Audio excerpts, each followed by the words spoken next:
As someone infamous for rambling about the Sea of Thieves lore, I can say we've definitely weathered our fair share of narrative dry spells, some so arid that they made the Devil's Roar look like a tropical paradise. And yes, there have been more than a few eye-rolling moments along the way. I'm looking directly at you, Tasha's arm. That said, the story does seem to be drifting back into view, slowly, like a galleon against the wind. But hey, at least we're sailing the right direction.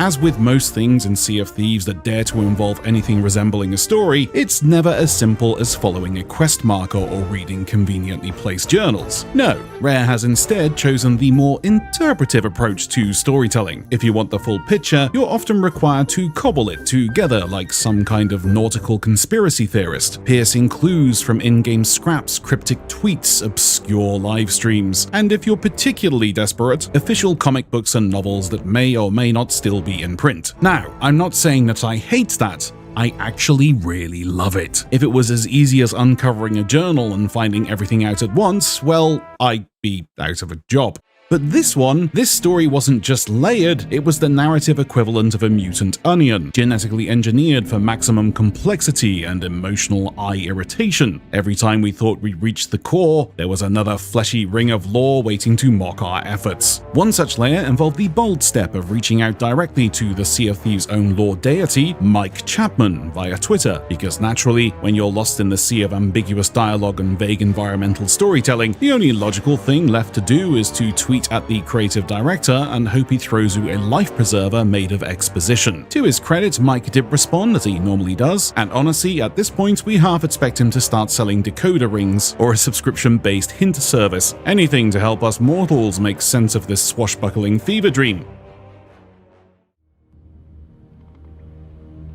So cast your mind back to Season 13, the one where Flameheart decided it was high time we started poking around in the dusty, cryptic corners of the past. That season had us unearthing the forgotten stories of ancients, not the shiny noble ones who got a first-class ticket to the Sea of Tribute, or as we ominously call it, the Sea of the Damned, but the unlucky lot who were either exiled or just had remarkably poor timing. These ancients didn't sail off into the spiritual sunset, no, they were left behind in the Sea of Thieves, doomed to stick around long after their usefulness, or pulse, had expired. Now, this was presumably before the ferryman took up his post, back when dying was more of a career-ending move than a temporary inconvenience. One such lingering soul was a widow, a former member of royalty, and a part-time con artist. Judging by her layer, her domain is exactly what you'd expect from someone who dealt in half-truths. A firelit crypt echoing with ominous screams, and heavy with a scent of unresolved guilt. Her statue sunk dramatically into a pit of fire, and also trapped behind a grate, which is very symbolic for reasons we will go into shortly. But while we don't know everything about the widow, ancient history being spotty at best and entirely biased at worst, we do know she was a real piece of work. Not content with simply praying or blessing crops or whatever it is the nice ancients are meant to do, she instead spent her days scheming her way through the royal houses. Rumor has it she manipulated high-ranking figures, either convincing them to take morally questionable shortcuts or simply removing them from the equation when they stopped being useful permanently.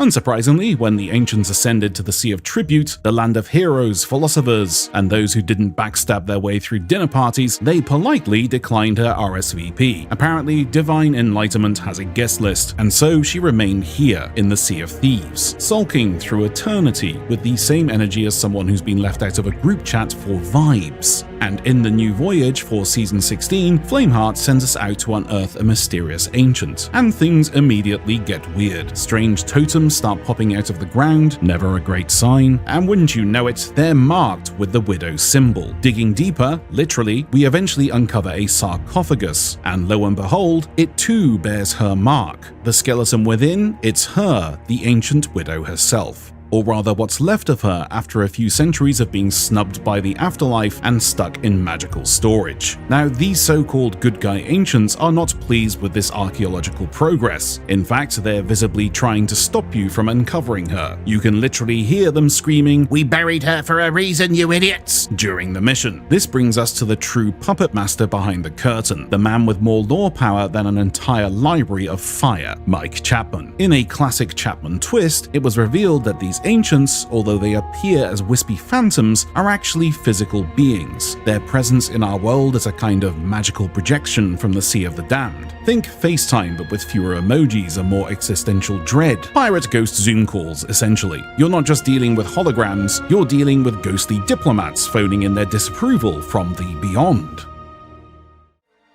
Now, what does Flameheart want with this skull? Well, as any seasoned pirate in Sea of Thieves knows, skulls are more than just grim decorations. They're memory banks, magical hard drives with teeth. And if you can't have a pleasant fireside chat with someone, what with them being dead and very evil, you do the next best thing. You extract the info straight from the bone. Flameheart, being a visionary warlord of lightless ambition that he is, sees enormous value in the Widow's skull. We're talking about an ancient, not just any ancient, but one who schemed her way through royal courts, dabbled in dark arts before it was even trendy, and whose moral compass wasn't so much broken as it was sold for parts. She wasn't about balance and harmony like the other ancients, she wanted freedom from glory, not freedom through it. A philosophy that sounds suspiciously familiar to Flameheart's own ideals: destiny, power, and unchecked chaos.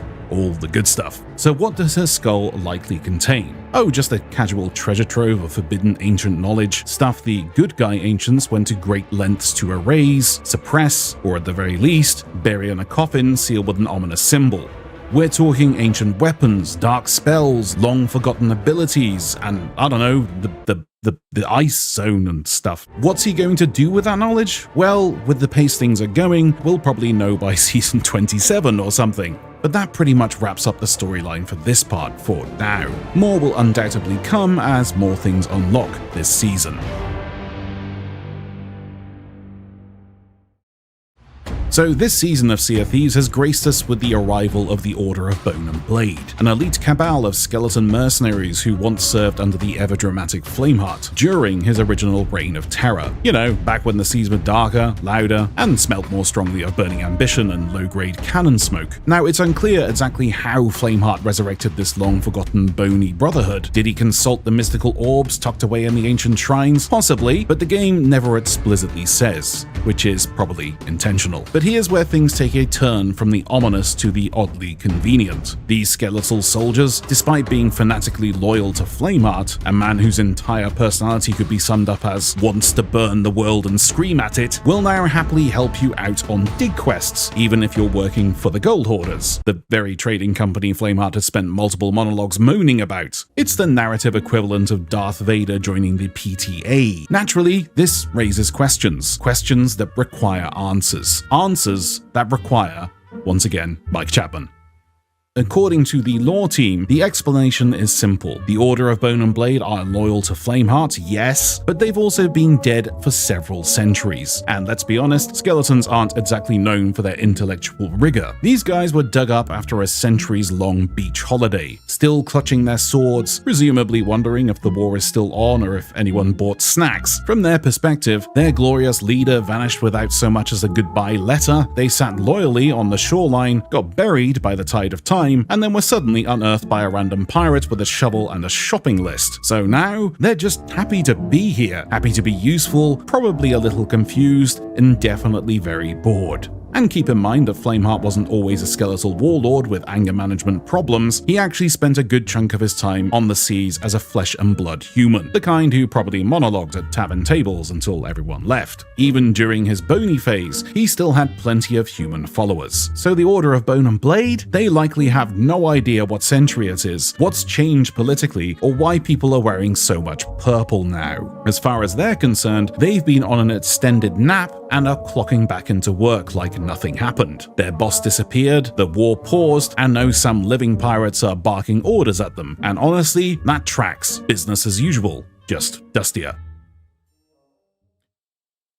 So that pretty much wraps up the lore of this update. For now, I have no doubt more twists, turns, and vague ghostly threats will roll in as the season unfolds and the mystery deepens. Hopefully we'll get to dig a little deeper, pun absolutely intended, into who this Widow character really is, what her endgame might be, and why Flameheart wants a skull like it's the last limited edition tankard in the Pirate Emporium. Is it revenge, power, sentimental decor? We'll just have to wait and see. sea. The Sea of Thieves never gives up its secrets all at once. It prefers to scatter them in cryptic riddles, glowing shrines, and the occasional passive-aggressive skeleton. But until then, thanks for watching, guys. Don't forget to drop a sub if you haven't already, leave a like, and I'll speak to you all very soon. Happy sailing, and try not to get buried for 300 years. It really messes with your sense of time.